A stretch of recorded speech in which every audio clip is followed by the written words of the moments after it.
एबे एबे आंचलिक पाणीपाग विज्ञान केन्द्र पक्षर बड़ खबर सामना को आसी प्रबल वर्षा नहीं 8टी जिला को जारी होईची ऑरेंज वार्निंग। वीडियोटी को देखिबा पूर्व चैनल नुआ थिले सब्सक्राइब करी घंटी बेल आइकन को प्रेस करंतु जहा फल जेकोसी नुआ नुआ अपडेट आपण माने मो चैनल माध्यम सर्वप्रथमे पाई पारिबे।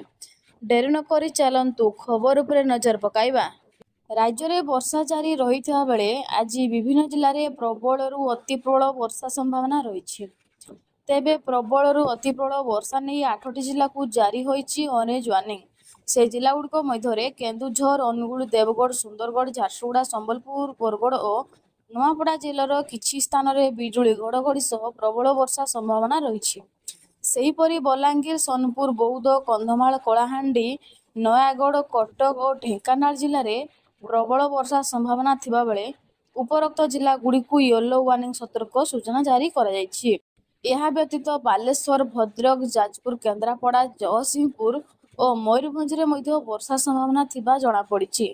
एही भली अपडेट पाए चैनल को सब्सक्राइब करंतु।